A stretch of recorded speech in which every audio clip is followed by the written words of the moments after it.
Hi guys, welcome to Chef Brothers Kitchen. இன்றைக்கி நம்ம சேனலில் ஒரு சூப்பரான ஈவினிங் ஸ்நாக்ஸ் எப்படி செய்கிறங்கிறத பார்க்க போகிறோம். ஆமாங்க, ஆனியன் பக்கோடா எப்படி செய்கிறங்கிறத இந்த வீடியோவில் பார்க்க போகிறோம். வாங்க, அதுக்கு தேவையான பொருட்கள் என்னென்னு பார்த்துடலாம். ஆனியன் பக்கோடா செய்ய தேவையான பொருட்கள்: வெங்காயம் 2, இஞ்சி 1, பூண்டு 3 பல், பச்சை மிளகாய் 2, சோம்பு 1 டேபிள் ஸ்பூன், கருவேப்பிலை 2 டேபிள் ஸ்பூன், எண்ணெய் 2 டேபிள் ஸ்பூன், மிளகாய்த்தூள் 1 டேபிள் ஸ்பூன், உப்பு 1 டேபிள் ஸ்பூன், மஞ்சள் தூள் 1/2 டேபிள் ஸ்பூன், பெருங்காயம் 1 டேபிள் ஸ்பூன், அரிசி மாவு 1/2 கப், கடலை மாவு 1 கப்.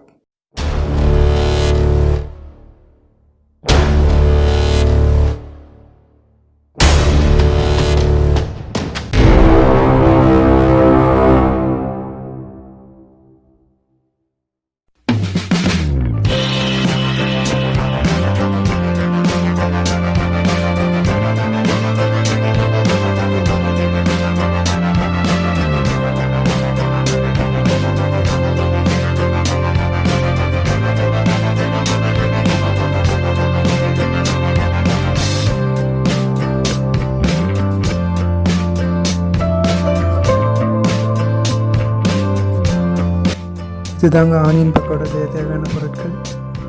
ஓகே, வாங்க எப்படி செய்கிறாங்க அதை பார்க்கலாம். இப்போது கட் பண்ணி வச்சுருக்க ஆனியனை ஒரு பவுலில் போட்டு நல்லா அதை உதிரி ஆக்கிக்கலாம்.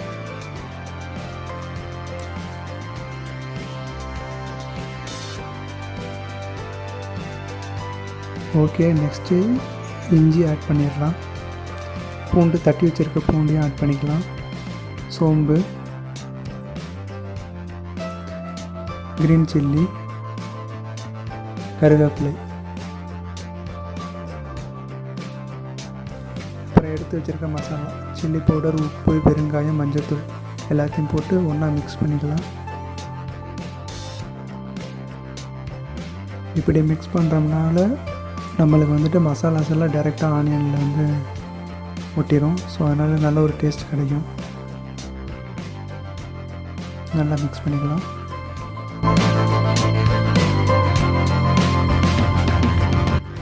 நல்லா மிக்ஸ் பண்ணிவிட்டு இப்போது ஒரு 2 டீஸ்பூன் ஆயில் ஆட் பண்ணிக்கலாம். ஆயில் எதுக்கு இப்போ ஆட் பண்ணுறோன்னா, நாம் நெக்ஸ்ட்டு ஆட் பண்ணுற கடலை மாவு, அரிசி மாவு அது ரெண்டும் நல்லா ஆனியனில் நல்லா மிங்கிலாம். இப்போ கடலை மாவு ஆட் பண்ணிக்கலாம். நெக்ஸ்ட்டு அரிசி மாவு. ஓகே, நல்லா மிக்ஸ் பண்ணலாம்.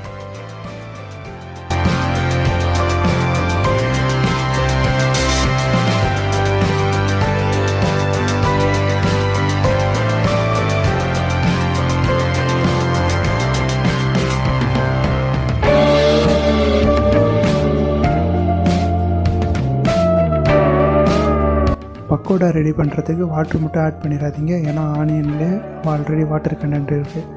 ஸோ வாட்டர் ஆட் பண்ணாமல் நம்ம யூஸ் பண்ண ஆயில் அது மட்டும் போதும். இந்த மாதிரி நல்ல ஒரு ஸ்ட்ரக்சர் வந்தோடனே எண்ணெயை சூடு பண்ணிவிட்டு ஃப்ரை பண்ணிட வேண்டியதான். பக்கோடா ஃப்ரை பண்ணுறப்ப எடுத்து அப்படியே போட்டுறாதீங்க. இப்படி கையில் நல்லா அப்படியே உளுத்து விடுங்க. அப்போ தான் நம்மளுக்கு அந்த பக்கோடா நல்ல ஒரு ஸ்ட்ரக்சர் கிடைக்கும்.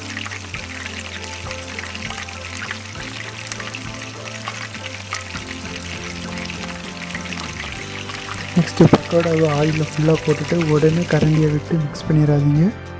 கொஞ்சம் வெயிட் பண்ணுங்கள். லைட்டாக குக் ஆனதுக்கப்புறமா கரண்டியை வச்சு மிக்ஸ் பண்ணிக்கலாம். ஓகே, இந்த மாதிரி ஸ்டேஜ் வந்தோடனே லைட்டாக ஒரு மிக்ஸ் பண்ணிக்கலாம்.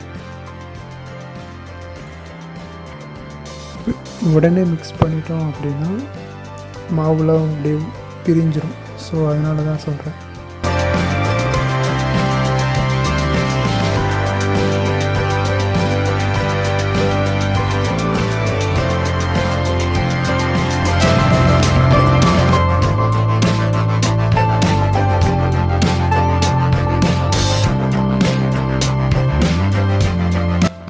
ஓகே, பக்கோடா நல்லா கோல்டன் ப்ரௌன் கலரில் வந்துடுச்சு. இப்போ அதை நம்ம ஒரு பிளேட்டில் சேஞ்ச் பண்ணி சர்வ் பண்ணிடலாம். அவ்வளோதாங்க, நல்ல ஒரு அருமையான ஈவினிங் ஸ்நாக்ஸ் எப்படி செய்கிறதுன்னு பார்த்துக்கிட்டிங்களா? ஓகே கைஸ், இந்த வீடியோ உங்களுக்கு பிடிச்சிருந்துச்சுன்னா லைக் பண்ணுங்கள், கமெண்ட் பண்ணுங்கள் அண்ட் சப்ஸ்கிரைப் பண்ணுங்கள்.